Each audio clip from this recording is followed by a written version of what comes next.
See. Good morning, good afternoon, good evening around the world.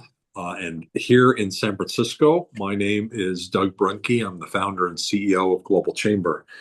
We do events and we mainly connect people to people that they want to meet. And, hey, anybody can just reach out and meet a bunch of people. But one of the fun things for me has been organizations like Bank of America saying, the reason why we're part of Global Chamber is not that we can't meet people, it's that those meetings turn into something. And one of the conversations we talked about earlier at our weekly Global Chamber real estate call that came up that we all recognize is that the speaker was David Geisler. And Anita, you may be the only one here that was in that call with me. He was alluding to the long history he's had with Global Chamber and the challenges he's had as a business.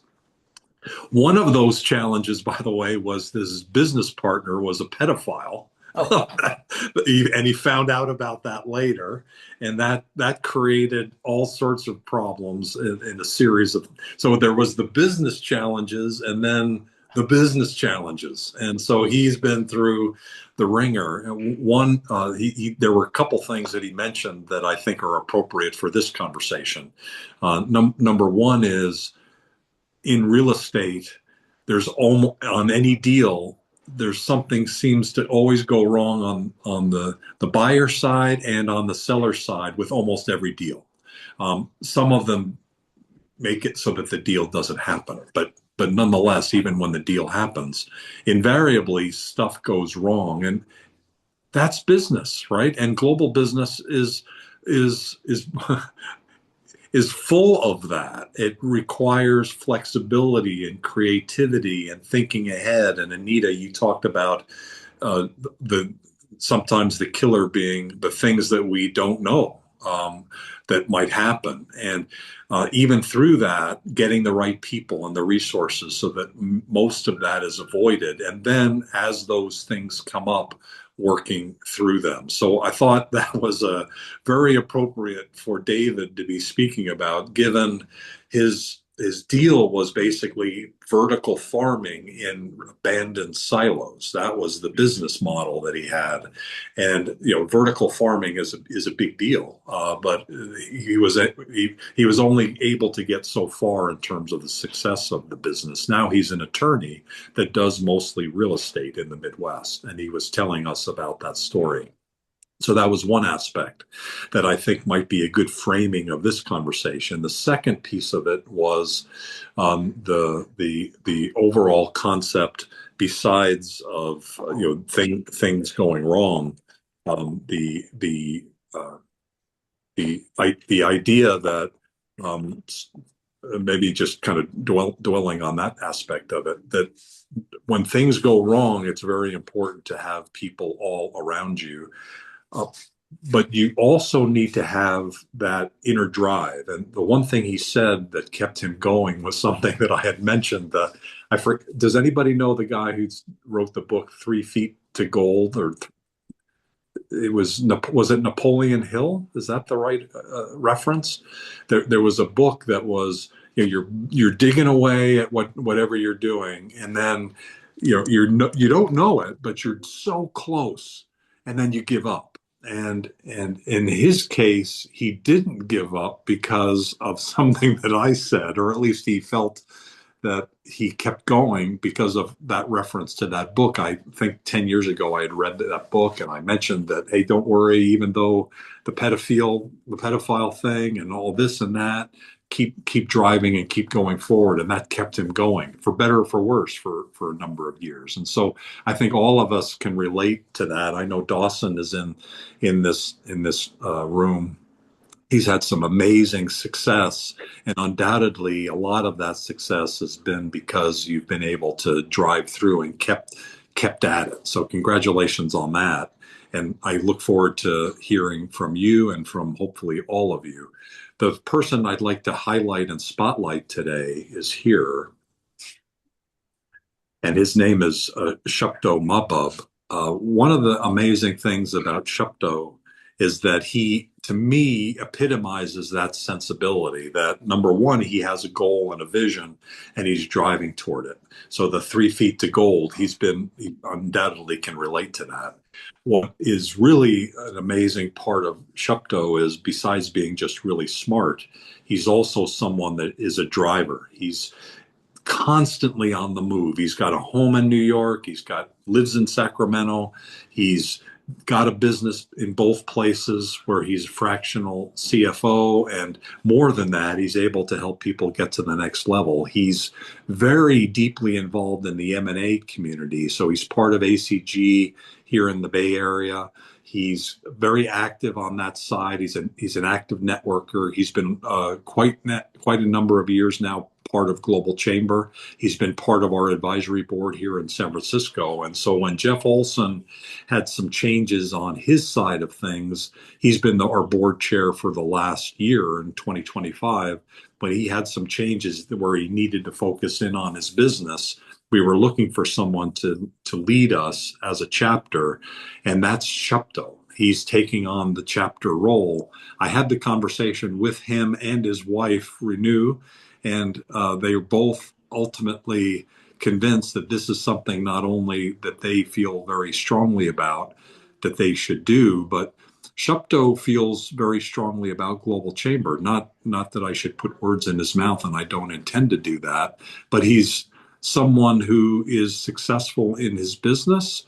He recognizes the success that can come from Global Chamber and that he's had through Global Chamber. And now with his advanced role, I'm sure we'll have a fun year at Global Chamber San Francisco. Shupto, thank you for all that you do. I think, first of all, to introduce you, please correct me for any mistakes that I've made in what I've said so far. And I think in the introduction for you, I'd like to also have you say a few words about your work in the M&A and PE area. You're embedded there. Could you give us an update on where you see things today and kind of frame things up between kind of those things that you're doing today, how you view the market, and hopefully then pull some other folks into that conversation, because there are a number of people, including Carlos and a number of folks here on this call that are involved in that market and can contribute to that. How are you today, Shupto? I'm good. Thank you. Thank you, Doug. Thank you for the good introduction. It's always a pleasure and be a part of Global Chambers. One of my friend first introduced me with Doug in LA. I remember like Phil, I think you know him, Doug. He was saying, "Do you know Doug?" And I'm like, "No, I don't know what is Chambers and Global Chambers and Commerce 2 years back." So that's how I got to know Doug. And then Jeff Olson and I, we were actually at an ACG meeting, and then we were talking. All of a sudden, I tell him about Global Chambers and Commerce just because at that time, how his business, like all international payroll, HR thing, and then he goes like, "Dude, I'm in board advisor for Global Chambers and Commerce." So that's how we got to know this small community, and then I met with quite a few of them, quite a few of you, including Deep. I met you in that Stanford University. That was great. And by the way, I'm coming to you that event. I believe you have San Jose in sometimes in February, end of February, I believe. I registered for it already. Wonderful. February 23rd. I look forward to Yeah, seeing you. same here. Is that a So compliance program, Deep? Exactly. Trade compliance risks. So look forward to it. I got the timing a little wrong. It's Monday morning, but oh well. Let's see the people who are really into it. yeah, so we'll be there. So yeah, that is so. I'll introduce myself a little bit. I met Dawson, you the other day, also in the Stanford. So I'm Shupta Mahbub, founder, co-founder. Actually, my wife is also my founder of this organization. We're a full service accounting and advisory firm. We just not do also CFO service. We're like all tax and advisory service as well. Um, a lot of you guys, I know we partner very well, like, from Dawson Capital Raise. We do the tax planning for M&A world mostly. I mean, there's also other business tax planning strategies. and regular managed accounting service, which is CFO advisory and all the other accounting needs, especially now these days with new OB3 tax rule that just got changed. It has a lot of implication in globally companies who are doing business, regardless if they have any business income coming from there or going out, they all have impact, and that's where we come in and do the advising whole 9 years from accounting, how you do them, because there's also an art and science, and if you do them wrong, you're not going to get the full benefit of it. If we just get engaged in the tax planning side of it, especially international account tax is really different. I think Jeff would know that you deal with that all the time. That's what Metrics Minds is, a full service accounting advisory firm.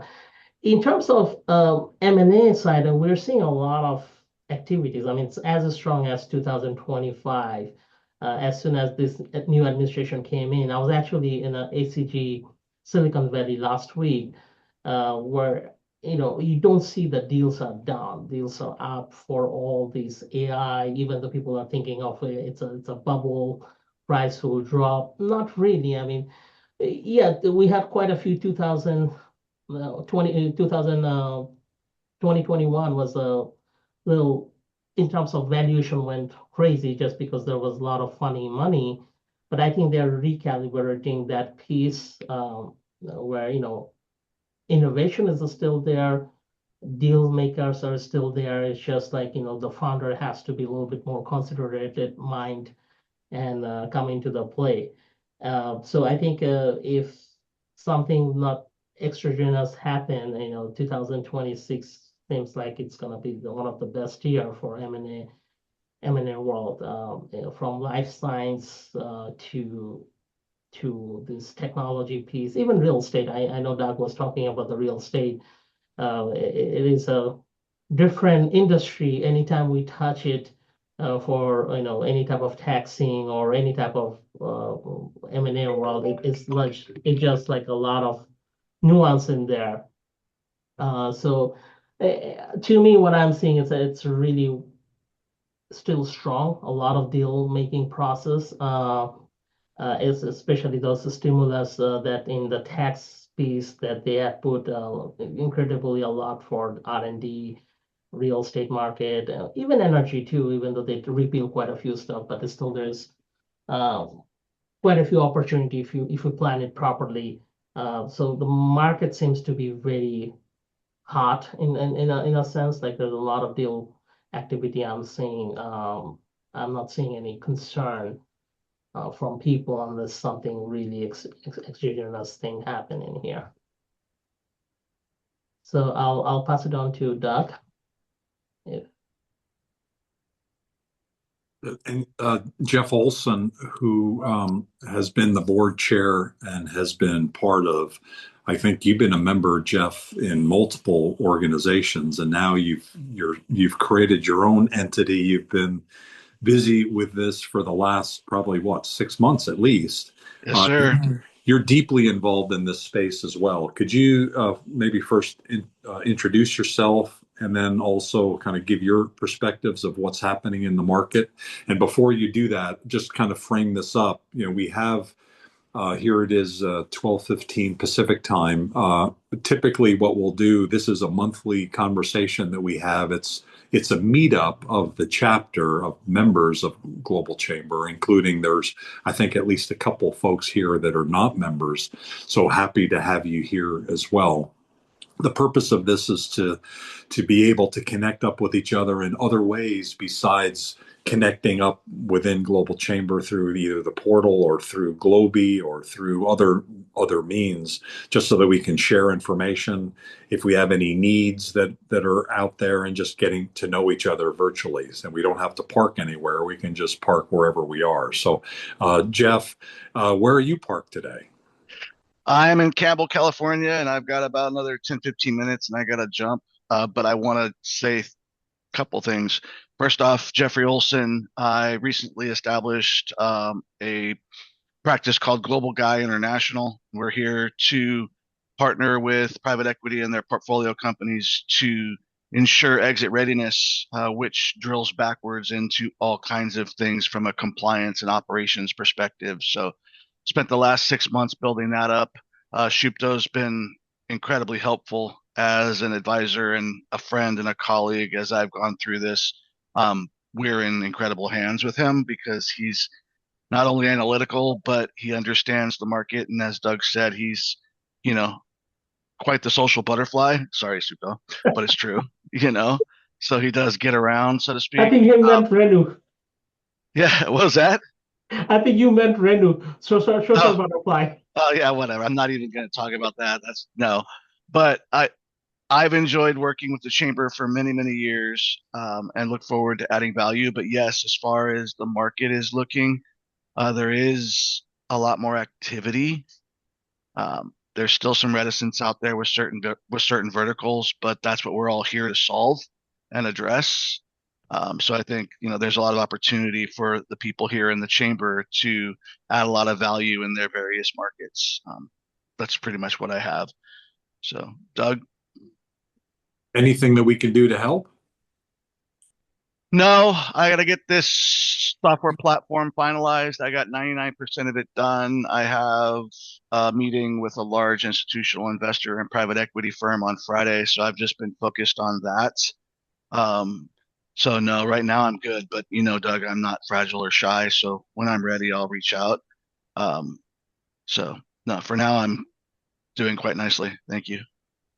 We did a couple of, I think, significant events last year in the chapter. One was the one that has been referenced a couple times, the Stanford University event with Dr. Cogram, where we had the delegation, the trade mission of members from Global Chamber in India to Stanford, and that was nearly a full day adventure that several of you were part of.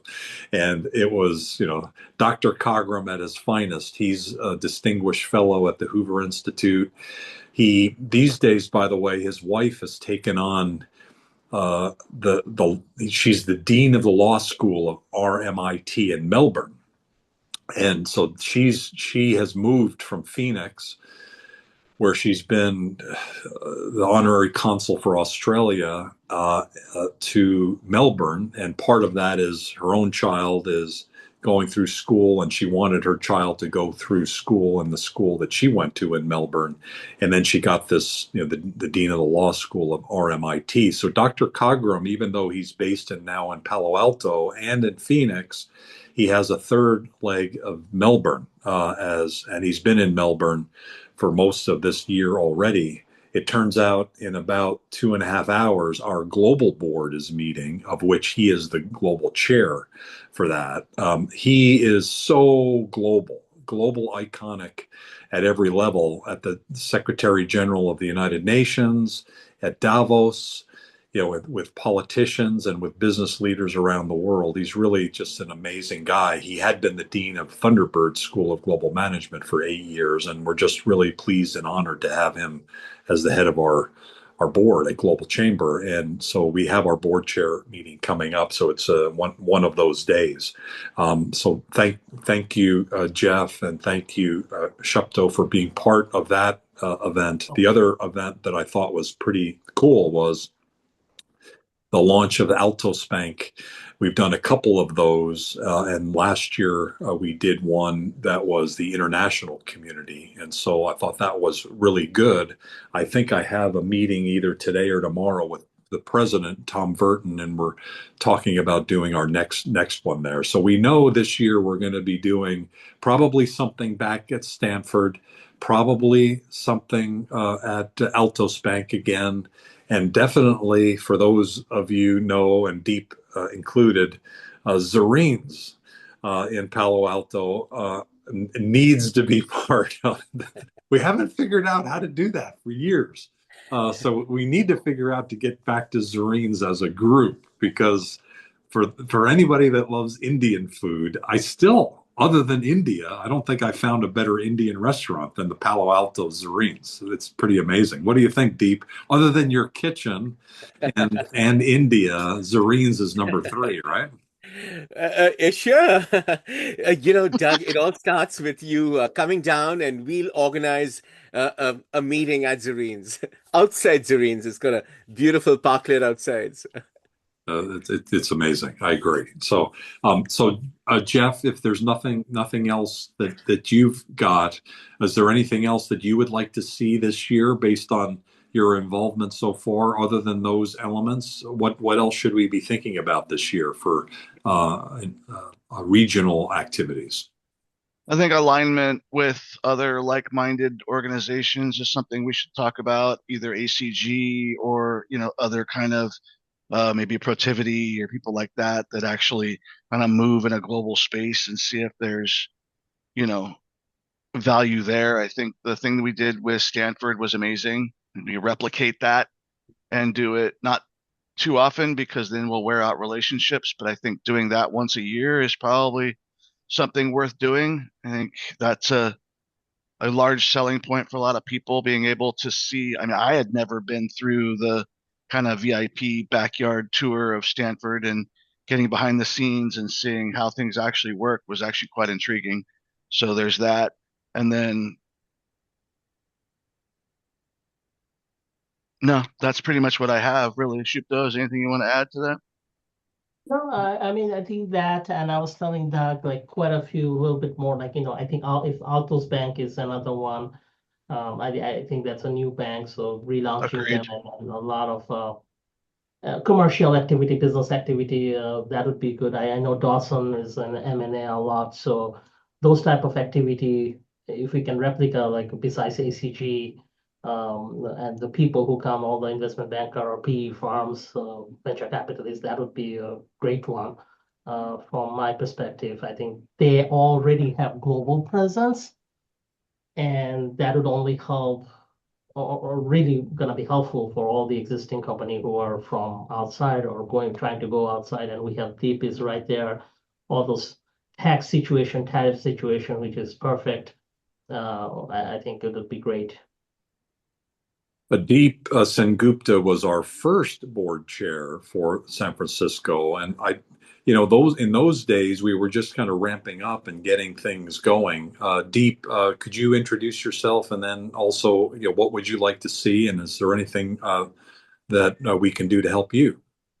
Sounds great. Good morning, everyone. My name is Deep Sengupta. I run an international trade compliance consulting firm called DSG Global. And prior to DSG Global, I used to manage FedEx's trade and compliance consulting firm for 12 years. So essentially, what DSG does is help companies with tariffs, import compliance, and export controls and ITAR. But we're big into training. The other hats I wear is I'm on the Northern California District Export Council. And I just want to say the decks, they were literally decimated. They had 5 USIAC offices, which are U.S. Export Assistance Centers, all across the Bay Area. Now they only have 3 people because all 5 directors quit.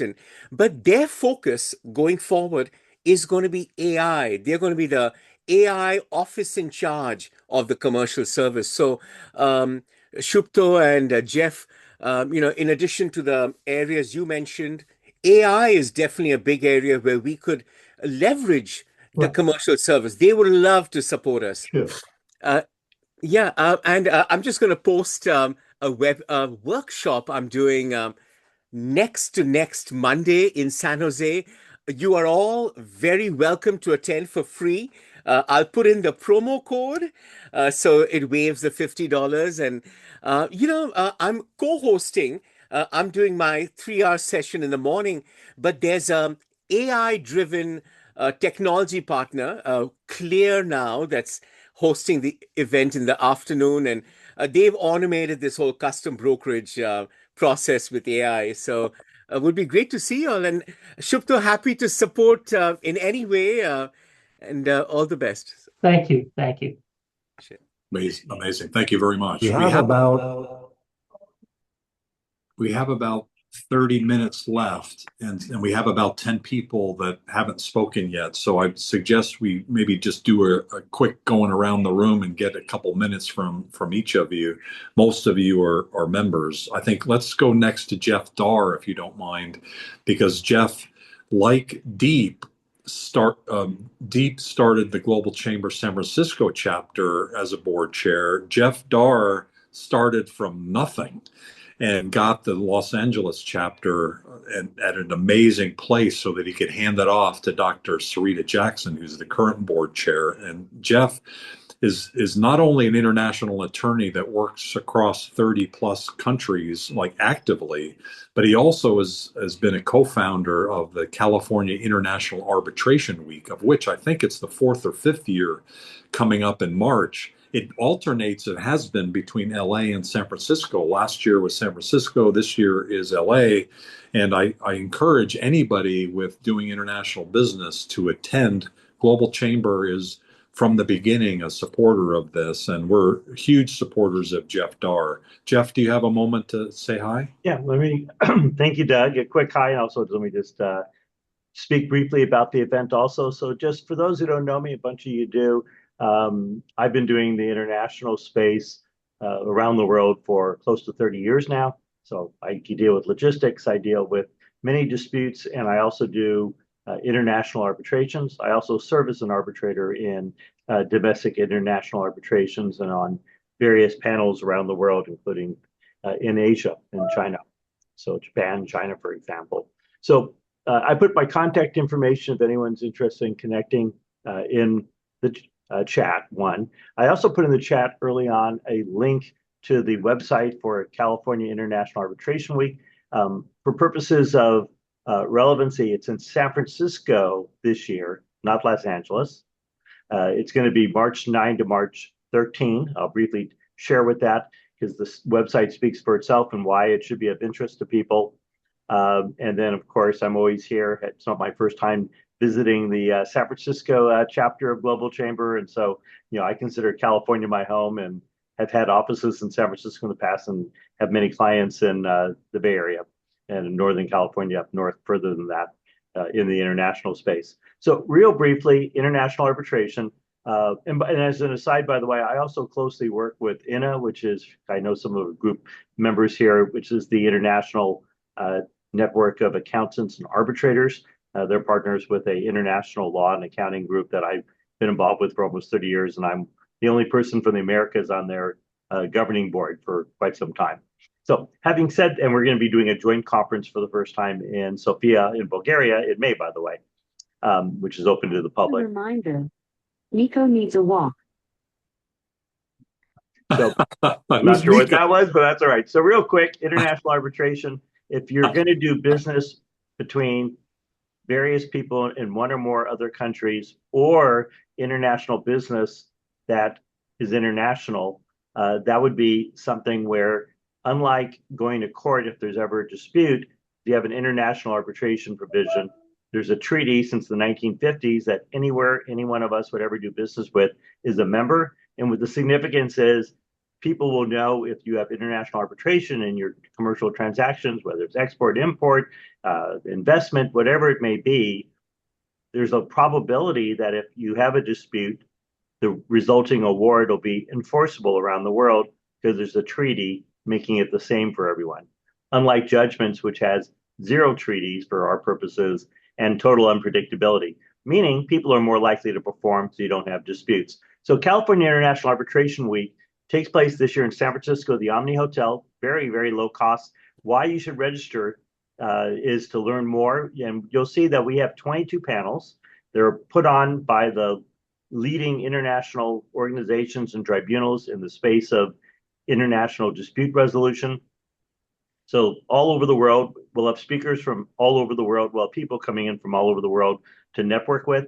And what makes this event different than many others is everything's at the Omni Hotel, one track, 22 panels, very low cost to join. We also have 4 hosted stellar networking opportunities that are free with members. So for example, Tuesday, the Exploratorium, we're going to bus everyone to the Exploratorium for a private party, totally hosted. Similarly, Monday night, you'll see in this website, We have another hosted event, same thing with Wednesday and Thursday. And then we have add-on Friday for those who want a trip to Napa Valley and network with people that I've organized, which will be stellar, with a special trip and visit to Myriad Cellars, has more 100 Point wines than probably anyone else in California right now. And then we have an early arrival dinner Sunday. So not just for lawyers, great opportunity to network. We'll have people such, we talked about, Silicon Valley. So for example, our Wednesday night is hosted by Exponent, and we have a panel on all the leading experts who deal with international disputes during the program. So there's many things, not just for lawyers, opportunity of networking, opportunity to learn a lot about how to conduct international business smartly, whether or not most lawyers you deal with probably won't even know what we're talking about. But you, as a decision maker doing international business, should know the issues so you know how to intelligently conduct your business. And so that's about it. And feel free to reach out to me if anyone has any questions. And I hope we can see people in San Francisco March 9 to March 13. And registration's in the link I shared, and all the panels. The website's being updated daily. So take a look. And if you want to register, do register early for the evening events, because some of them will fill to capacity. It is on the Global Chamber website as well. Shupto, I think we should try to do something. It also reminds me, when I say do something, meaning for the chapter and for members, which reminds me, one thing that we started this year more proactively is for bigger events. We would love to have members of Global Chamber connected in either a side event or at least follow them there and get members together. And we've been doing that. We started the year with CES, the Consumer Electronics Show, and we figured there might be a couple dozen members there, and it turned out there must have been at least 50 there when we've kind of pieced it all together. And so we try to post them in our LinkedIn group and kind of get them out. The next was the JP Morgan healthcare conference in San Francisco, I think in the second week, and Davos was the third week. And so we've been kind of following that along. I didn't find too many at the manufacturers event in MPM in Anaheim. I did, Anita, talk to Elizabeth at last, and she did spend one day out there, but not too much more. So there might have only been about a dozen that I found there, but I thought there'd be a lot more. So, and maybe I just missed them. But I encourage you as a member, when you go to these events, let us know and flag it in your LinkedIn profile with your posts, and we'll do our best to make sure that you're connected to others. If we could get some Global Chamber people there'll be lots of opportunities to have little side get-togethers or lunches, because we have built-in longer lunch breaks this year for more networking. And I see KC is on the call. One of the programs being put on by Japan is on sake and wine issues. So there's something for everybody. Check it out. Casey, do you think you'll be able to make it this year? Have you been to one of these? Are you available to speak? Casey's doing probably some deals while we're meeting, but let us know, Casey, if you can speak, and if you're going to be at the arbitration conference, and building this around you would be cool. Casey, by the way, is not only, oh, you I'm are. here. It just had to go out to find me. Casey is not only a great attorney, but he's the preeminent attorney around cannabis and alcohol. And he's also an expert deeply connected in sports and the Olympics. And at the Paris Olympics, he actually ran a podcast for us that allowed us to interview a variety of people, over a dozen. So do you have any work that you're doing in Italy right now? Nothing in Italy, no. I shied away from that. 28 games are on the radar for that. Okay, cool. A number of deals in the hopper for that. But one of the things that I've been listening to everybody talk about whatever they do, and I appreciate the forum to do that. But I've recently come across an M&A deal that is very interesting, and so maybe all of you can learn from it. But it was originally supposed to be an asset purchase, and yet there was a transition services agreement and some other things. And so in hindsight, although it was an asset purchase agreement, it seems and walks and talks like perhaps it wasn't. And so, as you're doing these deals and trying to continue doing business with these companies. It's just something to be careful of going forward. And in the alcohol world, you often do a business purchase, not an asset purchase, so you can keep the business going without having to apply for a new license of any kind. And so there's a reason to do it. But when you do just an asset purchase, you kind of make sure you keep your ducks in order and make sure that you're really following that through, not only on the paperwork, but actually in practice, and how that's being done and implemented, so that you're sure that you're relieved from liabilities from that prior company. So that's an observation I have for those of you who are in the M&A world, that I have from the trenches. So that's my note for today.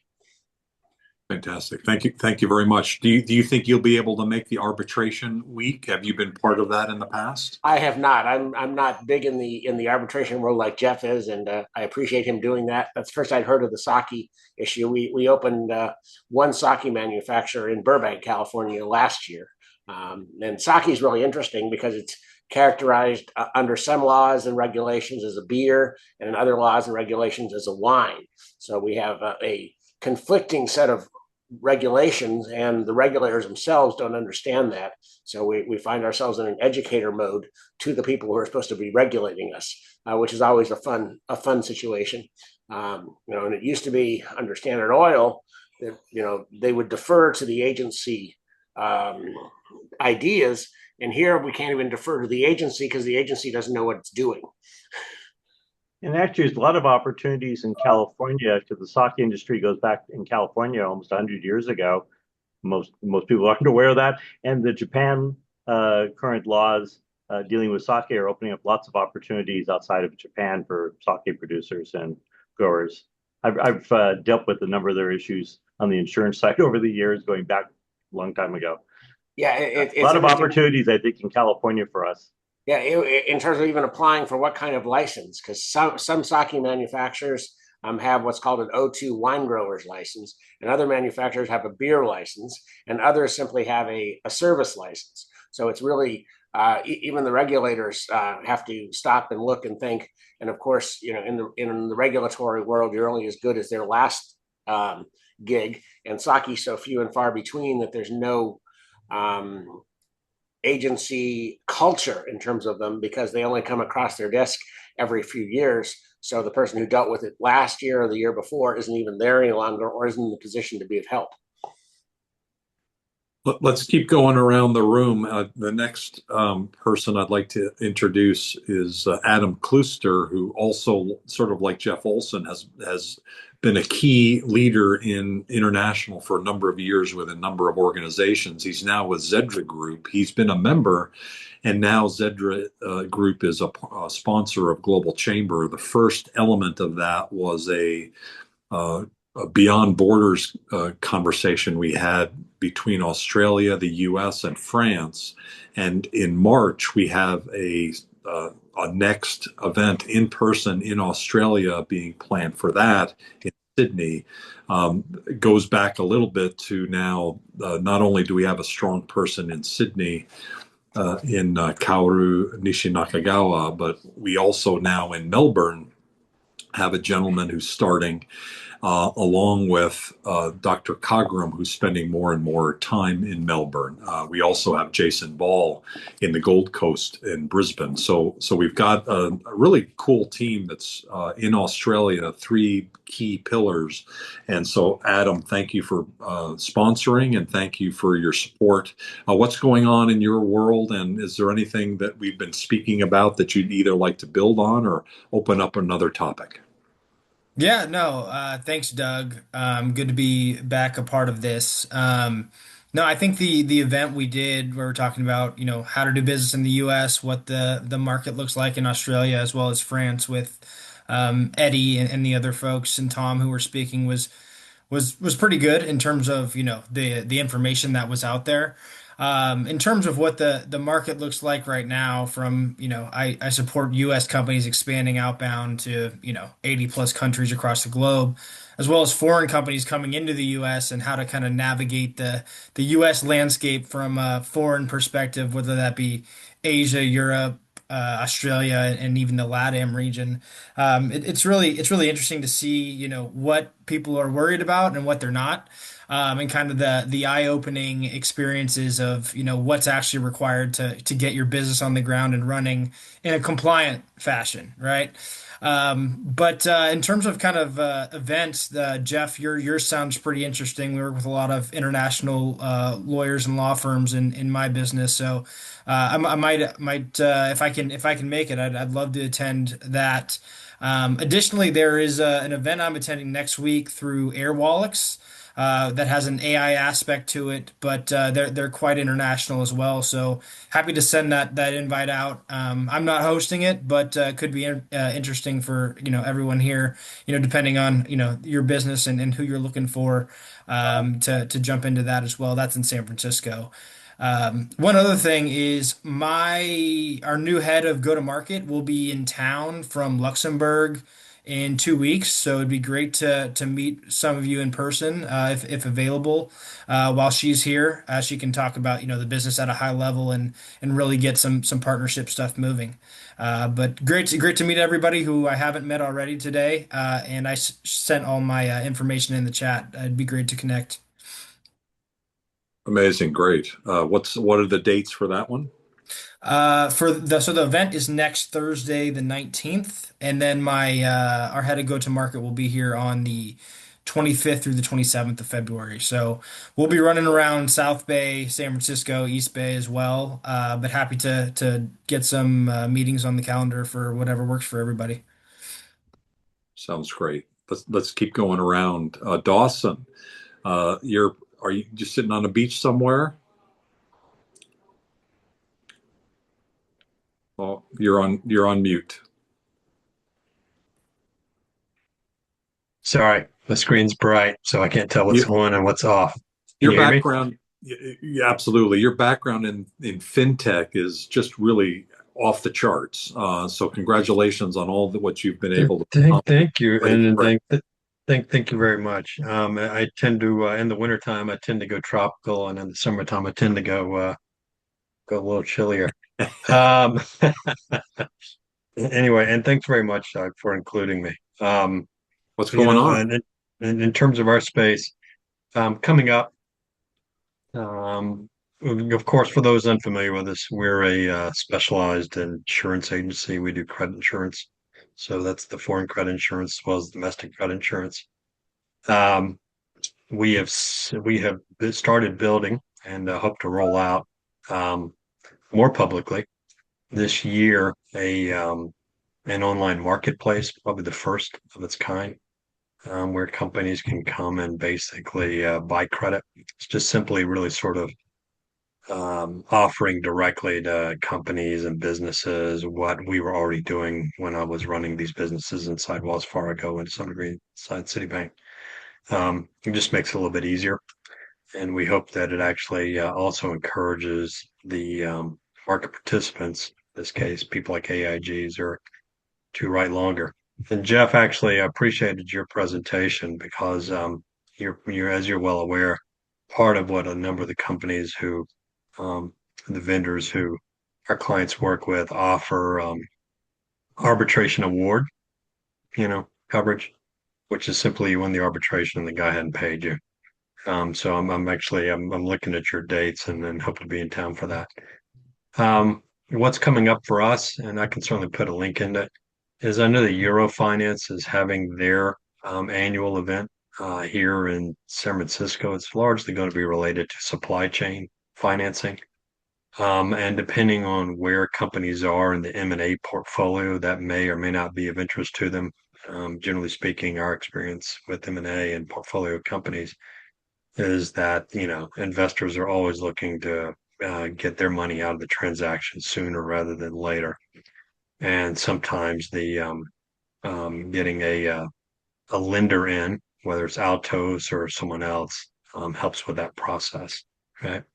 So if that's of interest, I'll certainly post it. Apart from that, really that's kind of what's keeping us busy. I'm spending way more time with our tech team than I expected to. We did recently get awarded EDC's mandate, which is of course the Canadian government. We already were doing things for them. We were already local in Canada doing things for them, but now apparently we're going to be doing more for us. And EDC will actually be joining our little electronic marketplace, which will be also just yet one more person to make it competitive for companies who are trying to get into the space at a reasonable cost. So that's what we're up to. Would anyone be interested in the? I'll be the first person to say the Eurofinance event is kind of a rich ticket, and generally speaking, we'll see a lot of OEMs there, a lot of treasury types. Um, but if that's of interest, we'll certainly put that into the link. Sounds good. Thank you, Dawson. Francis Ota, thank you for your recent renewal of your membership. Really appreciate you. You're in the fintech world as well. You're helping folks on the finance side, and um, you work in the Bay Area as well, right? Well, actually, Doug, I'm the sole partner of a C-level executive consulting firm that is headquartered in in the San Francisco Bay Area. Our offices are in Walnut Creek. Cool. But my specialty, I'm a CFO consultant, and I've had the pleasure of getting a referral from Jeff to a real estate attorney in Osaka for one of my clients. And thank you, Jeff, for that. So I really appreciate the connections and the expertise that the Global Chamber members and people who attend these meetings have. So one of the things I wanted to share, since I'm physically down here in Los Angeles and not in the Bay Area, but I am familiar with the Bay Area. And one thing that I'd like to share with the group is many of you may be familiar with this, but the Japan Innovation Campus in Palo Alto. It's sponsored by JETRO and the Ministry of Education and I guess it's training. But they bring early stage Japanese companies to interact with particularly the entrepreneurs and the venture capital ecosystem so they can learn and work with Silicon Valley expertise. And February 17th, they're going to have a Osaka startup pitch and networking event. I believe you have to register. I believe you have to have a fee. I'm not sure the exact fee, but I'll put it in the chat if for anyone who's interested. But I've been at the campus, very, very nice facility in Palo Alto. And I look forward to, when I get up to the Bay Area, meeting some of you guys face to face. That's it for me. There's a chapter that we're starting in Osaka more formally. And so if you're going to have some connections there more regularly, please let me know. And so we'll happy to help and support there. And are you actually in Orange County or in LA? In LA County. In LA County. Okay. We have a lady who's starting Orange County as well. So we'll have more announcements around that. That's, I think, a really exciting development because LA is so huge, and to break it up a bit and to get support from someone who has energy around that is awesome. One person that keeps so many things going is Anita Rodal. I don't know where she finds time to do all the amazing things that she does. Amongst them is leading our export-import forum, where she comes together once a month with a great speaker, and then she's just involved in so many things. Anita, you're amazing. How can we help? I don't sleep. That's the secret. Is that what it is? Okay. That's what it is. Anyways, hi everybody. Anita Rodal, President of SVPI Services. Putting my degree in linguistics to very good use. I offer private pronunciation coaching to help foreign business professionals, actors, and diplomats speak region-neutral American English. I do that through Zoom so they can be anywhere in the world. In addition, my company, SBPI Services, represents several currency exchange companies. We help global companies who are making cross border payments lower their rates and the risks of the rate fluctuations that go along with that.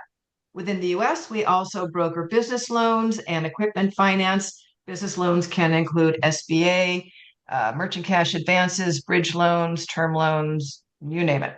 And by the way, if you need help with your elevator pitch, please visit aboutyourelevatorpitch.com, where you will find information on my self-help workbook and the corporate webinars that I offer. Anita Rodal, SBPI Services. Thank you, Anita.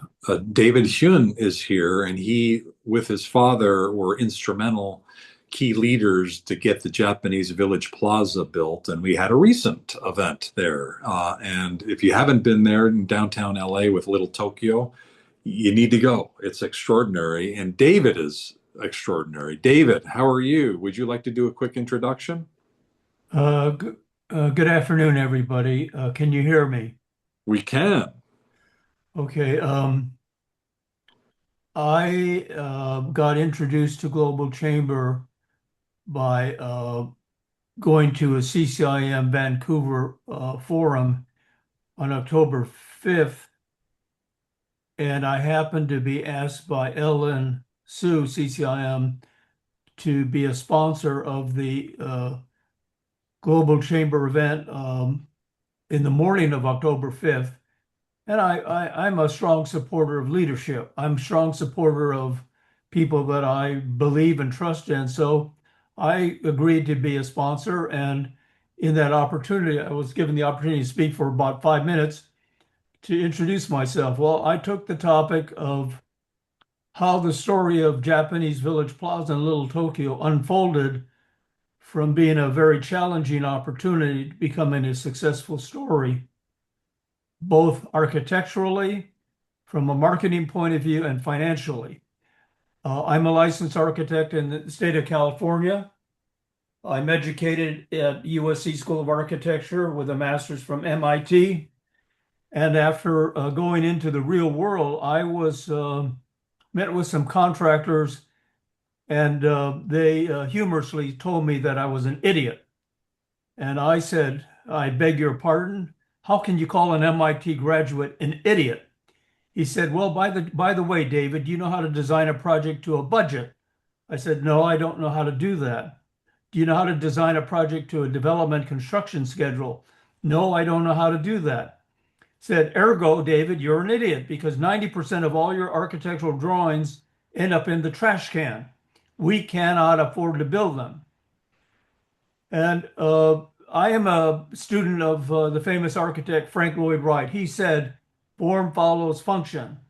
But when I ran into the real world, I discovered that there's another euphemism that goes, form follows finance. And I said, wow, I need to become a financial architect. I'm going to go back to school and get an MBA degree in real estate financing so I can put the two together. Form follows finance, form follows function, bring them together and create real estate that has the magic that I call the romance of real estate. All successful real estate has a romantic character to it. You either love it or you hate it. Projects that have the romantic character, like Japanese Village Plaza, have grown and grown financially, and the public loves it. All major real estate development companies are now moving into community-based development projects that have a destination resort character. So why did Japanese Village Plaza become successful? You can go there in downtown Los Angeles and visit Japan, have a Japanese meal, park your car for free, get validated parking without having to buy a plane ticket, without having to get a hotel, without having to spend $50 for lunch. I call that an experiential experience that the world of real estate is gravitating towards. All successful projects today, whether it's in the East Coast, Texas, Scottsdale, Arizona, San Francisco, Chinatown in San Francisco, they all have that experiential experience that people love to enjoy and experience. So I'm a strong proponent of leadership. I'm a strong proponent of the values that create leadership. Now, let me tell you what I've discovered as a CCIM, which is probably the most distinctive real estate organization in the United States, 10,000 members. Hey, David, we only have about a minute. I want to say thank you for giving me the opportunity to speak. I put my contact information, I put my LinkedIn profile, so you can go to my LinkedIn profile, see my background, things that I've done. I'm a strong proponent of outgoing leadership, sharing and helping others to make this world a better place. Let's make this world a better place. Global Chamber has all the tools to do that. Thank you for allowing me to speak. Thank you for allowing me to meet everybody here today in San Francisco. You are an inspiration. Thank you. And I have something I need to follow up with you on as well. Crum Peeve is here in the call, and he's from Bulgaria. Crum, it's late there in Bulgaria. Thank you for jumping in. Could you spend a minute and just let us know your back, how we can help you? I'm very nice to be with you. It's a great group. It's really fantastic people. My name is Krumpev, and I am from one little country, Bulgaria. We are a producer of food supplements, feed additives, herbal extracts, and enzymes.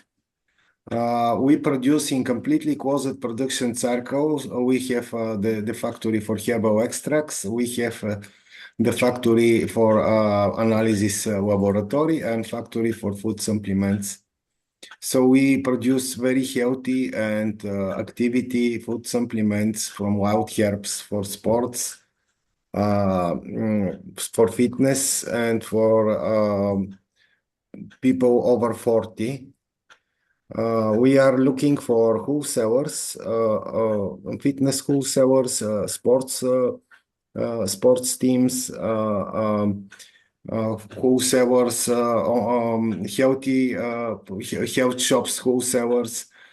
So we are looking to find the partner in USA and to increase our sellings in USA and Canada. Thank you. Thank you very much. If you could send me information, I have clients in your space. I'll be in Sofia in May also. Okay. Like a week. Beautiful. Jeff Dar and Crum Pev. Thank you. Andrew Silberman is here. Could you do a 30-second hi? Absolutely, I can do 30 seconds. First, I just want to thank you all for being here because there's so many overlapping things that I could share with all of you. President, Chief Enthusiast for Advanced Management Training Group. We've been developing global thinkers since 1992. My dad said I should put since 1992 on the sign when we created the company because he said, someday, son, that's going to look like a long time ago. So that's what we've been doing. And I've now recently relocated to San Diego, California 3 years ago after 32 years in Tokyo. So a lot of connections here with the sake lovers and even some karaoke. And I would love to stay connected with so many of you and just wanted to share that I'm here because of Andrew Wailagala, who has now been getting me very involved in trying to revitalize. We are going to revitalize or recreate the Japan America Society for Greater San Diego, including Tijuana, which is a love of mine as well, because beyond sake, why not combine a good tequila or mezcal right there for all of us. So thank you for inviting me and look forward to future events and staying connected. As fun coincidences sometimes happen, Eduardo Gonzalez, who you've seen in the email chain, he is Global Chamber Executive Director overriding and overseeing Mexico, but he also is the board chair for Global Chamber Phoenix. Oh, yeah. He's from Baja, and he's passing through San Diego constantly, and that's why he reached out. I don't know whether it was to you or to Andrew to say, I'd love to do the San Diego, Baja, San Diego, Tijuana. Yes. It's like nearly perfect. By the way, the other aspect of that is he and I both have a special love for sea urchin, which apparently is very big in Baja. It's a lot cheaper than Tokyo sea urchin. So, nice. So I think Well, I think we have some sea urchin in our future. Perfect. Sea urchin, tequila, mezcal, and sake. Very cool. Well, thank you all. We're going to transition now into something sorry, we had so many things to talk about here that I did not mention that we have a semiconductor summit, a fifth annual one. It's behind me. The fourth annual one is a picture of it. The fourth annual one. It's on February 18th, 1 week from today, and we actually have a planning meeting that's starting right now. So we're transitioning from the Global Chamber, San Francisco, Silicon Valley meetup that's monthly, and we're going to do a planning session for the session next week, which, as we all know, Semicon West has been hosted in San Francisco forever until last October. They agreed that every other year it will be hosted in Phoenix. That's because the largest ever foreign direct investment in the United States history is happening right now with TSMC and the entire supply chain for TSMC in Phoenix, Arizona. So there's a lot of semiconductor activity going on in Phoenix. It had started with Intel. It started actually in electronics and has transferred, and it's included Motorola and Phoenix, where 10, 15 years ago when we started Global Chamber felt like a strip mall town, now has transformed into a semiconductor center. And as we all know, semiconductors are driving, along with AI, and because of that interface, is driving the future economy for the world. Thanks everybody for joining the conversation today. Those of you who would like to be part of the conversation about planning next week, please feel free to stay. Otherwise, thank you all for participating. Maybe a last word from Shupto. Any last words regarding our meeting today? No, I just thank everybody. Want to thank everybody for taking the time and participate and share with your new ideas. As Doug said, if you guys have new ideas or events, let's talk about it and put them into execution. Very good. Thanks, everybody. Have a great rest of your day. And those of you who are staying on, please feel free to stay. Bye. Thank Thanks. you, Doug. Thank you, everyone. Thank you, David. Thank you, Deep. You're amazing. Welcome. Zareen's, I can't wait. Zareen's Palo Alto, the best Indian restaurant perhaps in the United States, other than Deep's Kitchen. Doug, it's so sweet. Doug, I'd be delighted to. I'm not sure what you have planned after this. Was there some discussion about next week? Yeah, we're talking. Are you going to be able? Do you know about the semiconductor event that we have next week? Because you've been to it before. Didn't you come to one of them? I thought. Doug, semiconductors are my largest client base. I would love to. Oh my God. Yeah, sit in if that's okay with you. Yeah. No, that would be great. Thank you very much. No, it'd be great. When you came with your daughter and she had the sword event, didn't we have an event at that time too that you were a part of? I thought we did, but maybe not. No, that was just in July for the fencing tournament. But when I came, obviously, a few months ago, we had the WestCon and the Thunderbird event and Global Chamber. That was so amazing. Okay, great. Yeah, so you've been to Thunderbird. I think we've been there, right? Yeah. Yeah, super. Well, thank you for jumping on. So those of you that so Fernando and Dalal are here for the planning, and so is Mary Rabago. I'm going to keep working on that, Mary. Sorry. Doing great. I'm just late for the party. I heard tequila, sake, and mezcal, and I don't know the details. I want to be in. Well, you jumped into a Global Chamber San Francisco monthly conversation. So we have a new board chair there, Shupto Mabub, and actually the first person, he's the fourth, I think, board chair, and Deep was the first one a few years ago. It's been 7 or 8 years ago. Time flies. Nice. But as things happen in the global world, I actually met Deep, even though he lives in the Bay Area. I met him in Phoenix probably a dozen or so years ago when he was with UPS.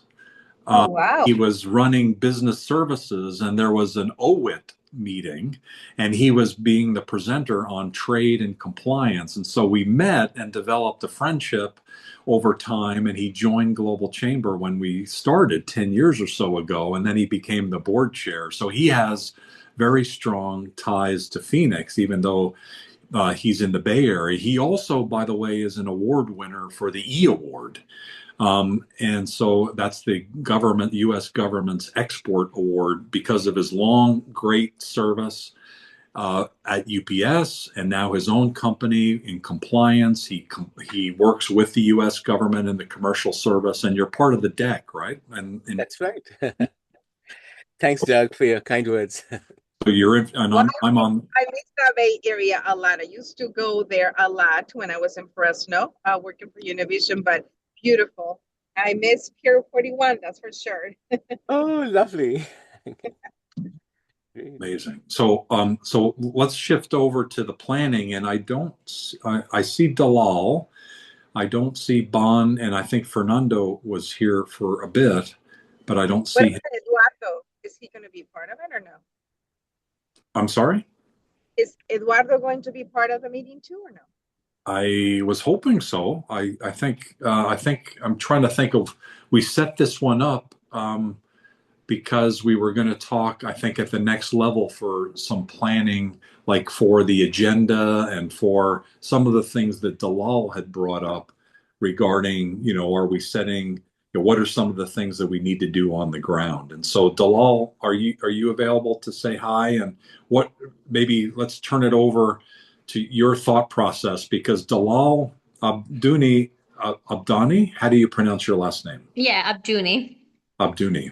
Yes. Dalal is a pro event leader. She does these falling out of bed day and night. And so she agreed as a new member of Global Chamber. She came in through Bon Forrest of ASU. And so through that, she agreed to be part of the events committee. And so this is the first event that she's part of. And what I love about what I've seen so far is she has the right mindset in terms of, are we getting things in place to set the right tone, set the right expectation ahead of time, and then do the things on the ground? So, Dalal, what should we thinking about today? Well, thank you for the introduction. Hello, everyone. Yes, planning is I live it every day, dream about it every day, all of it. So many little parts that go into event planning, no matter how small or big or large, the events are, there's just so many things that go into it. And I think based on our last meeting, we were briefly discussed potential marketing, creating some videos, handouts, things about anybody also giving some basic knowledge for people who do not have a lot of information or background when it comes to the semiconductor, and how can we build that bridge so when they get on site, they have some knowledge to talk and network and connect with people. And from my perspective as an event planner, I look at things from beginning to end. So I start from the minute not necessarily I'm arriving on site. Yes, from the few days prior to the event. So with that comes in this conversation, which is how do we prepare them for the event. So it's the email that we talked about that will include, hey, here's what to expect. This is the itinerary. And here's some information about the semiconductor industry. And this is what's, happening type of thing. On-site, arrival on-site, things as like how is parking is being handled, what does that look like for attendees, do they need any information logistics-wise from us for that to make a smooth arrival, parking, things of that nature. And then signs at the door. Do we have an easy visible signs that says this way, with arrows?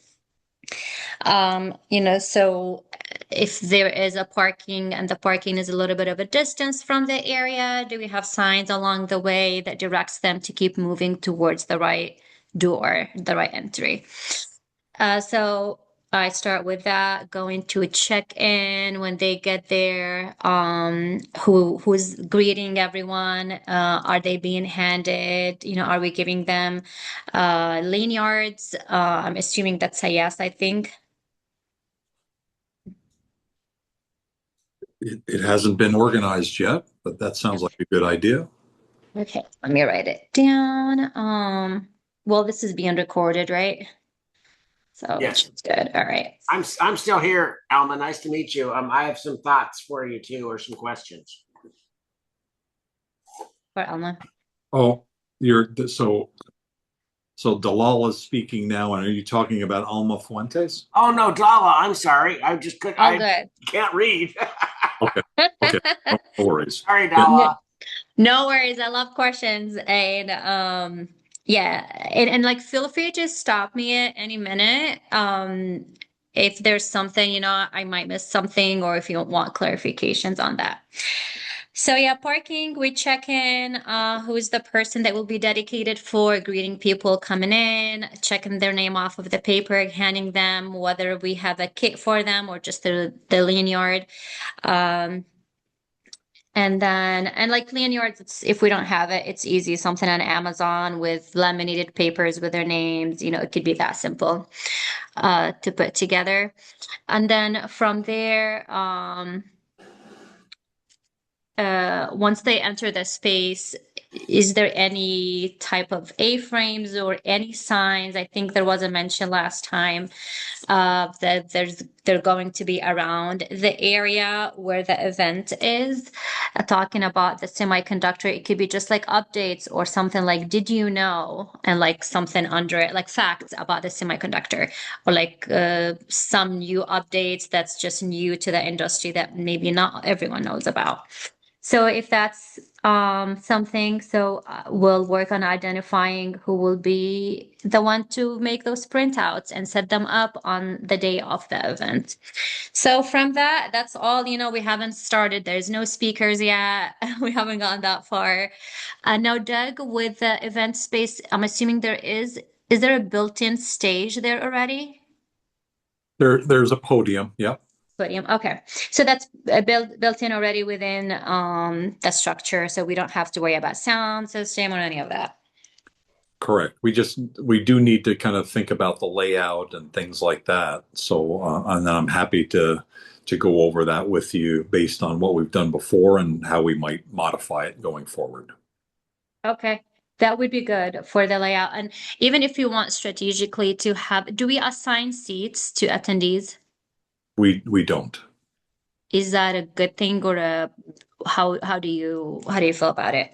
Well, we can if we could do that if it makes sense and we have the resources to do it. Absolutely.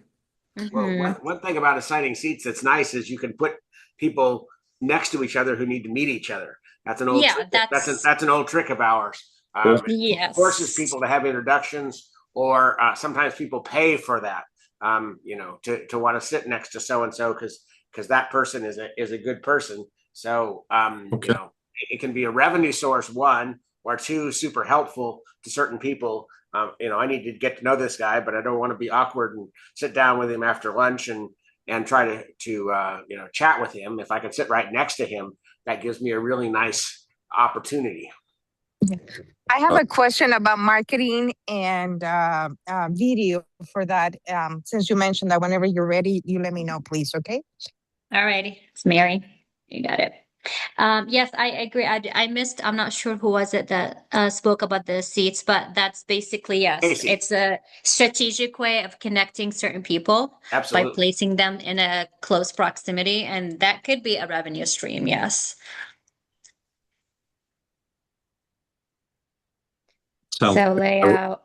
I was just about to announce Fernando Garcia, but he looks like he dropped, and I don't see him. So he and I are texting. I'm presuming he's probably in a bad area, but the Arizona Commerce Authority is one of the main sponsors of the event, and so I was going to suggest that anyone sitting next to him probably should pay a good amount of money. So I love that idea of assigning and people paying for that. That's kind of cool, but we don't have any at this point. If we're going to do something like that, we'll probably need to work on that in the next few days. Great. Mm-hmm. Alma, before we get too far, Alma is working with Marcos Garcia Costa on putting a report together about the semiconductor industry. And she's already got the first draft in, and she's working on a next draft. And so they're working on that. How we roll that out. Alma, have you guys started to think about how we're going to disseminate that and how we'll kind of talk about it in the event? I thought we could do the printout and do it at the beginning of the event when people arrive. Maybe we can do that. And then I like Delal's suggestions of having different signs with some of this information displayed throughout the event. And that kind of is together. It goes together. So maybe that's a good idea. And then I don't know if we're going to have some time to discuss it or if it's going to be just something that we hand out. Okay. But yeah, I'm going to send out the second draft this afternoon with some of the suggestions, some of your questions. That'd be awesome. And I guess part of the script for the video marketing that we talked about, those that did putting it around, it could be a part of that video also. So we could reuse the same information and we just have those print out like, hey, did you know facts about the industry? So it doesn't have to be brand new information, like different than the videos or what we send them via email.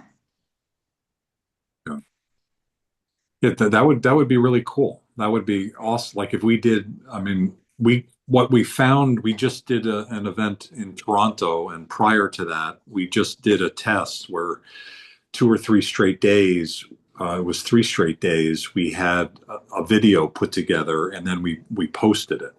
And so if we wanted to do something like that, there's only a week left. So what we would have to do is decide now who's doing it and what's it going to be about. And then by Friday, we could probably have, Friday, Monday, Tuesday, kind of a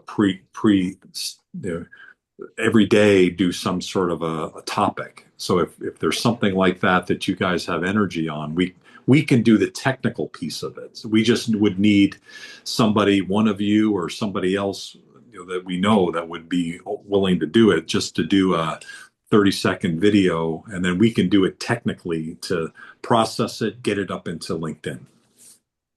We can have that finalized now. So I have just a few questions from you guys and the pros on that. So the script, I will assume, will be written or given for what to say in the video. So I can be the video person. What do you guys recommend it be in terms of where to shoot the video? Would it be in an outdoor space? What would make sense for this clientele?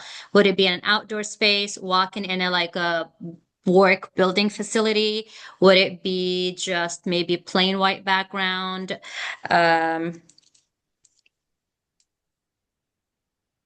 Yeah, it probably business Building. business oriented. Yeah. So like a business building office type of look. Yeah. The one we did for Toronto was just the person, it was just, like it was done on Zoom. So like if, like a background like I have here, something like that, would certainly work, because that would work really good, because that's basically the venue. So we could do that as well. Social media tends, Instagram, TikTok tends to like the green screen type of recording. Huh? It does like that. So if it's the space that we're going to be at, then we can also do it. That way I can do the Cool. editing. That's kind of my another another Amazing. thing that I'm pro at. So Amazing. I could do the editing. It's just a matter of figuring out the logistics. So the simpler it is, obviously, then the faster we'd be able to do it. Mary Ravago is, a media person, so I don't know whether she's available to do something like that, but it would be amazing if she could do it, and be part of that. Mary, what do you think about? Would I, that I something you'd be open to? Yes, definitely. And also, whatever we can help with the production within the event and recap video. I send you the information. I know we have not been able to go over that yet, but I think it's a great opportunity to capture video and sound bites from the attendees, highlight the big sponsors, and then utilize that for creating bigger participation and sponsorships for the next events. What do you think? Is there media on site?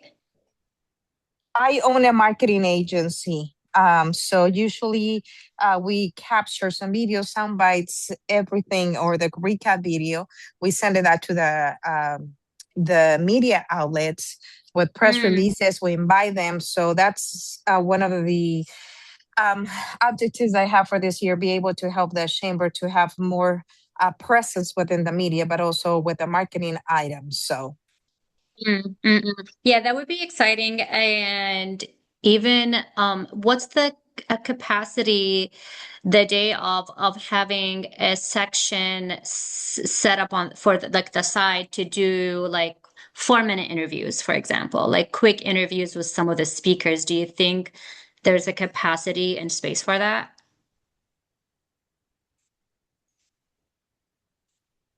Yeah. Yes, please. So let me coordinate. I have a funeral service to go out of town tomorrow. Come back in maybe Monday. We can plan on doing something like that so I can get my team and you let me know where and when for the videos to promote the event. Okay, so that's for Mary. All right. So once I have the video on my end, it will be shared. I'll share it with Doug and Mary. Yes. Uh-huh. Okay, so that's the final video. And then in terms of the script, I think was it Alma or who was it? In terms of the script, that who would be able to provide the script for the event, at least for the core, like if we're adding any information, what do we want to say in the video ideally? I mean, part of it is I usually say obviously the date, the times, and then key things. Yeah, just like bullet points, you can provide that, right, Doug? You have that information, like what you sent every year to promote the event, so she can have the basic information and highlights of it. Yeah, I think off the event itself is pretty straightforward, and then maybe Eduardo and Marcos and Alma, the three of them would be a good source. So what do you think about that, Alma? Yeah, I think that's a good idea. We can come up with something. I'll send a message to I know that I don't know if Eduardo and Marcos are on, but we can get something going and Okay, provide it. Yeah. that would be great. I think that probably would be best. And 30 seconds, I feel like it's a good quick video to add for social media. Cool. Okay, so that's that. Friday or so. Business facility or green background. And that picture is available on the website, right? The background you have, Doug. It is. Yeah. It's something like that. Yeah. And if you need something, just let me know. Okay. If there's a lot of pictures, if you Google Semiconductor Summit Global Chamber, there's dozens and dozens of pictures. Mm-hmm. Mm-hmm.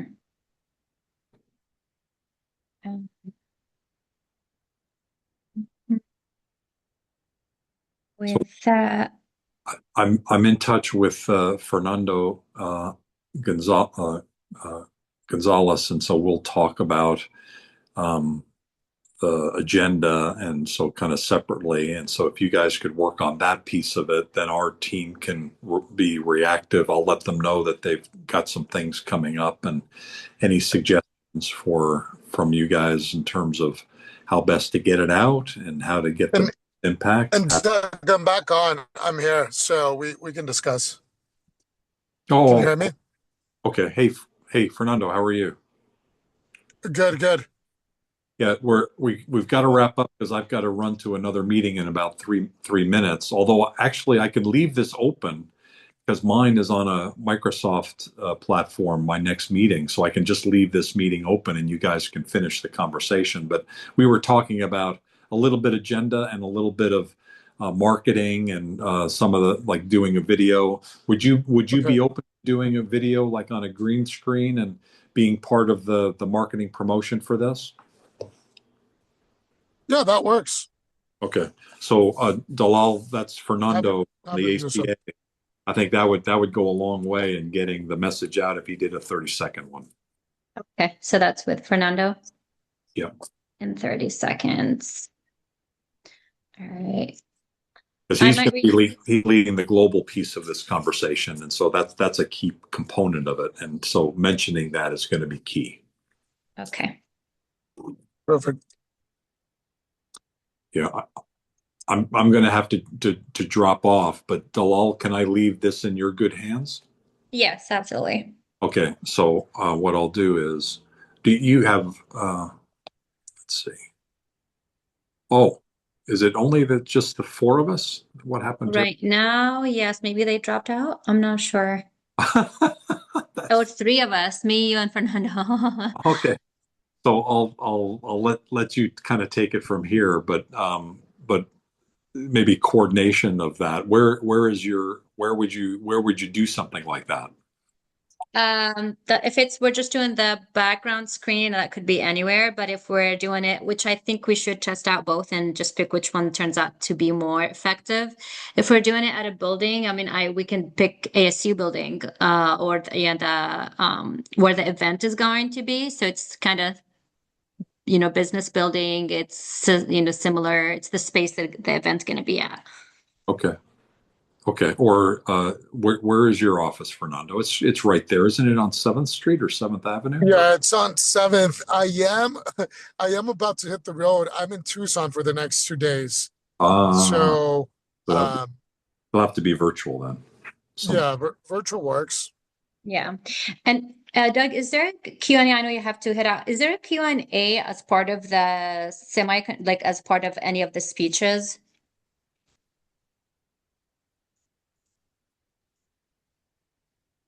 I don't think on the semicon side. I don't think so. There will be a Q&A on the real estate side, but not on the semi side. Okay. Not organized. Mm-hmm. But there would be like audience questions if that's what you mean, or yeah, probably. Yeah, that's possible. Okay. So how do you feel about it overall? Do you feel like there's any spot that needs a little bit more attention? From the entire event flow, like beginning till the end of the day?